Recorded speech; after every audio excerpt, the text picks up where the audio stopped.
Excellences, mesdames et messieurs, bonjour, bon après-midi ou bonsoir selon l'endroit où vous trouvez.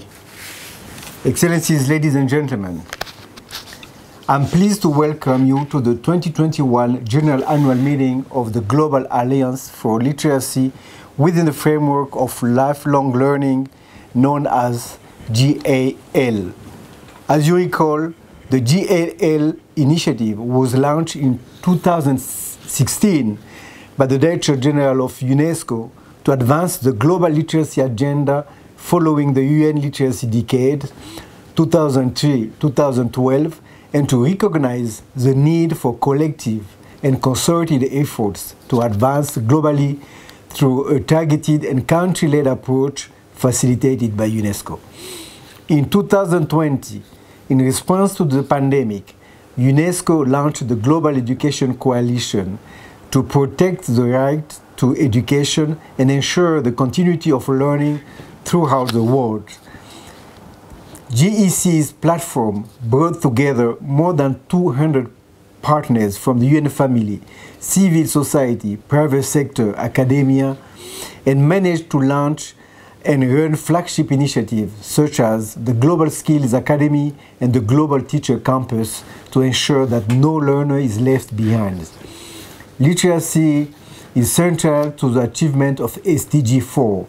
As the lead coordinating agency for the Education 2030 agenda, UNESCO continues its commitment to synergize global efforts and support member states in their efforts to achieve SDG 4, including for adults, through Target 4.6. In line with this aim, GAL, since its launch, has been guiding the agenda for improving literacy provision globally for those who need it most. GAL is a platform of 29 members which collectively discussed their progress as well as challenges, exchanges knowledge and good practices in order to catalyze efforts to improve literacy. Among the 29 countries, 17 are situated in Africa. The global focus on improving literacy must continue to pay attention to this regional dimension, and UNESCO is committed to further engage with countries from the continent through its Africa priority. Let us recall that before the pandemic, the global literacy rate of youth was 92%, but 100 million youth were still lacking basic literacy skills.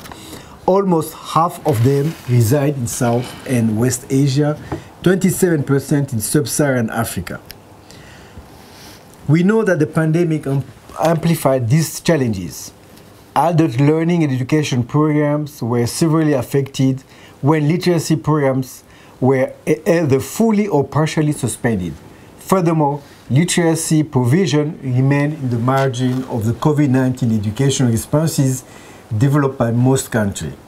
However, gradually, member states were able to design alternative literacy strategies by leveraging a diverse range of technologies and establishing innovative private-public partnerships for technology-enabled education solutions. Mesdames et messieurs, je souhaite partager certains des points importants qui ont été soulevés lors des sessions de la Journée internationale de l'alphabétisation de cette année. Nous reconnaissons tous que les modalités d'apprentissage à distance ont apporté une solution nécessaire à de nombreux défis auxquels étaient confrontés les systèmes éducatifs du monde entier. Aujourd'hui, nous assistons aux prémices d'une nouvelle ère pour l'éducation dans laquelle les compétences numériques deviennent rapidement fondamentales pour tous les apprenants.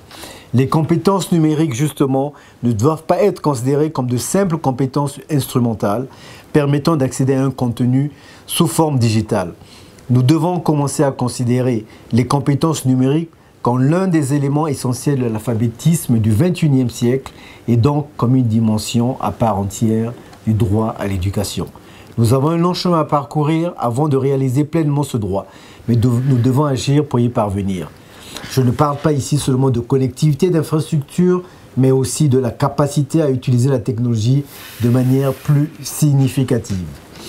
Face à ces défis, nous nous réunissons aujourd'hui non seulement pour réfléchir à l'impact de la crise de la Covid-19, mais aussi pour reconnaître l'alphabétisation comme un vecteur de promotion de la culture numérique pour la vie, le travail et l'apprentissage tout au long de la vie. Je voudrais conclure en disant que nous devons également reconnaître les opportunités que la crise de la Covid-19 a ouvertes pour une relance de l'éducation centrée sur l'humain. Nous examinerons les solutions innovantes mises en œuvre par les pays pour développer une offre continue de formation et mettre en place des partenariats pour l'intégration de la technologie dans l'offre d'alphabétisation. Je vous remercie pour votre participation et pour votre détermination à faire de l'alphabétisation un moteur essentiel du développement durable et de la paix. Je vous souhaite à tous une réunion très productive et stimulante. Je vous remercie de votre attention. Thank you for your attention.